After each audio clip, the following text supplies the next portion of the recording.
Эта история началась в мучительную июльскую жару.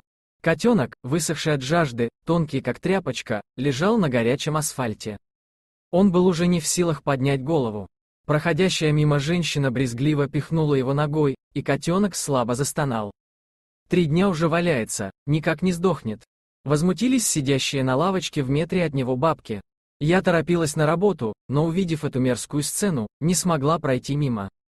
Подняла котенка на руки. Он ничего не весил. Его шкурка была покрыта запекшейся грязью, кровью и пахла просто ужасно.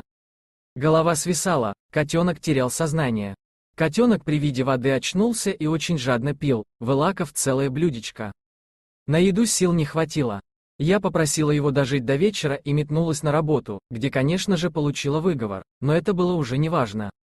А вечером котенку поставили страшный диагноз – кошачья чумка, панлейкопения. «Не выживет», – звучал приговор. Это заболевание смертельно даже для крепких котят, а с таким истощением, обезвоживанием, побоями я решила бороться. Дальше начался ад. Котенок не усваивал пищу, я варила ему куриный бульон и поила из бутылочки. Он не мог контролировать выделение, я круглосуточно подмывала его, меняла пеленки и шила малюсенькие, памперсы. Нужно было постоянное лечение, я носила его на капельнице и научилась колоть уколы. Котенок постоянно кричал от боли в животе, и мы не спали вместе. Но он так хотел жить, он умел быть благодарным, он учился мурчать. Через 6 недель Тимоша смог есть паштеты.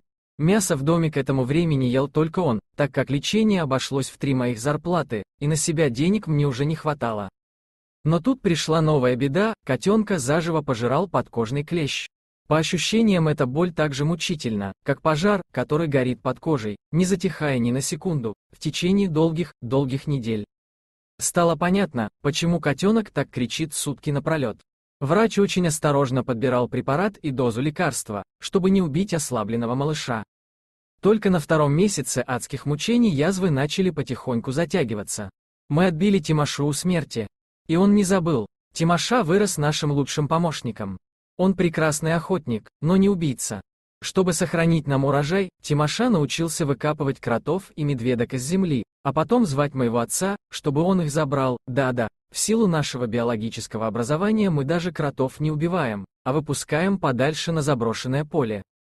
Вчера Тимоша обнаружил прямо возле дачного крыльца крупную гадюку, он сразу же метнулся за хозяином, и убедившись, что тот его понял, побежал впереди и отвлекал агрессивно кидающуюся змею, пока мой отец искал ведро и рогатину для поимки ядовитой твари. Только чудом в этой истории никто не пострадал. Гадюка так увлеклась слежением за котом, что не заметила, как оказалась в ведре. Ее мы тоже оставили в живых и отнесли за 2 километра в близлежащий лес. Да, это не первая и не последняя гадюка, которую мы встретим на пороге своего дачного домика, выбегая босиком в траву, но мы знаем, что рядом с нами всегда наши внимательные любимцы, пушистые защитники.